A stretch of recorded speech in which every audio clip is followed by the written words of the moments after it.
Hello friends, I am Dr. Vipul Kapoor, Senior Interventional Cardiologist, SIMS Hospital, Ahmedabad.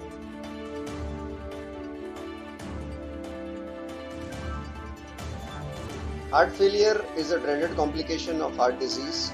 It basically means that the heart is failing to pump out enough blood to supply to the organs of the body, which includes your brain, your heart, your kidneys, your heart itself, your eyes, your legs, your hands, right, liver, pancreas, and so on.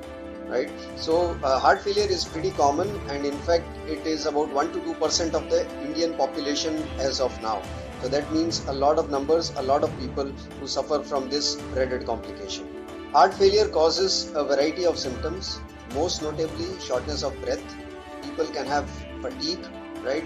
They can have palpitations, they can have edema, that is swelling over their feet, their face, or all over the body. They can also have chest pain, right? They can also have some bulging sensation in their neck, right? And they can also have giddiness or syncope. As I said, heart failure is a dreaded complication.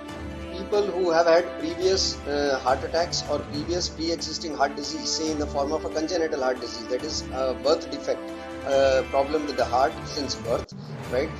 Who have, as I said, who have diabetes, who have got hypertension, who smoke, who drink a lot of alcohol, certain vitamin deficiencies, people who, as I said, who have had previous heart attacks. Also, previously patients who have had a valvular heart disease in the past can also have heart failure, right? Either in the childhood age, in adolescence, or even in adulthood. Yes, both of these entities can independently cause heart failure or as a part of their complications. Uncontrolled hypertension is a very, very important risk factor as far as heart failure is concerned, and so is diabetes. So diabetes, uncontrolled, long duration diabetes can per se cause heart failure, and apart from that, their added complications like say coronary artery disease, which can be a subset or a side effect of having hypertension and diabetes, can basically eventually lead to heart failure.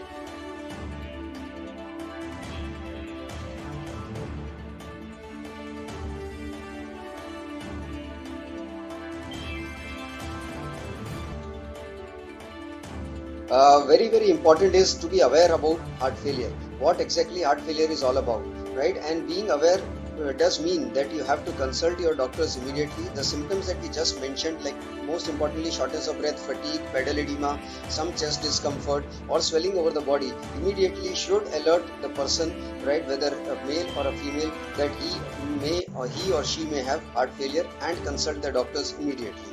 Apart from that, any investigations that the doctor might advise, may it be blood tests like say a biomarker like an NT-proBNP, or a simple test like an echocardiogram or an ECG, or even a chest x-ray may be advised. If it is advised, you should get them done. And apart from that, based on the reports, if the doctor says that you have heart failure and he prescribes you medications, I believe you need to take them religiously. Also, following simple changes in diet and lifestyle can help you a lot in the long term if you have heart failure.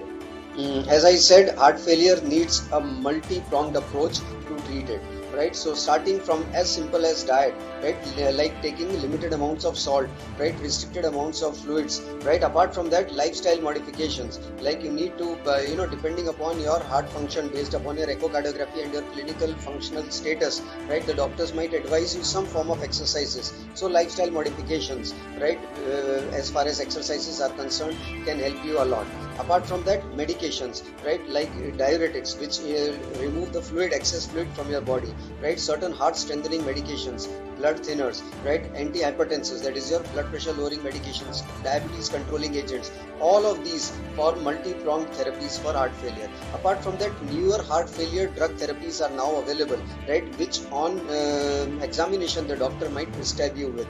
Apart from that, there are certain new device therapies which are available, which if deemed necessary beyond medications, the doctor might advise you to get them, right? And if required, they can actually help you in living, right? They can help you in living a healthy life and a longer, fruitful life, even though you may have heart failure.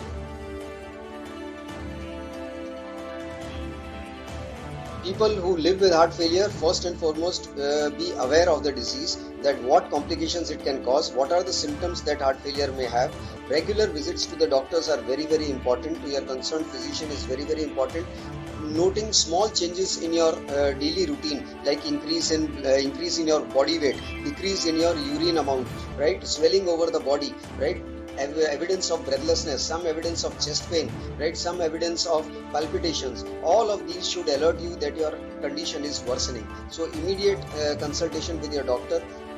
Tests and drugs advised by the doctor are very important, and apart from that, if the doctor advises you certain special therapies, like you can say, as I said, certain drug therapies, certain device therapies, and ultimately also, if required, in certain cases, heart transplantation, all of these things have to be kept in mind. And if you keep those in mind, incorporating diet and lifestyle changes along with all these changes will help you to manage your heart failure effectively.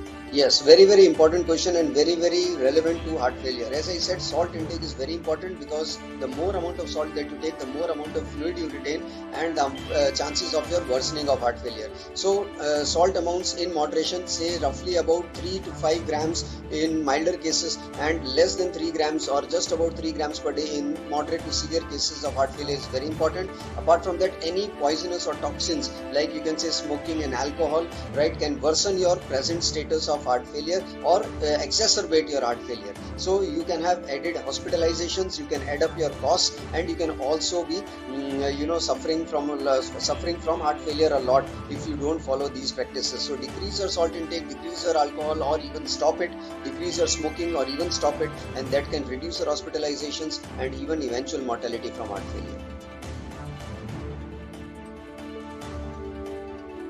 Yes, so as I said, simple preventive strategies are very important, which go a long way even if you don't have heart failure in the present. So if you control the risk factors, as we said, the most common risk factors for patients with heart failure are hypertension and diabetes. So if you follow a healthy, balanced regimen of diet and exercise, I believe you can prevent a lot of incidents of heart failure.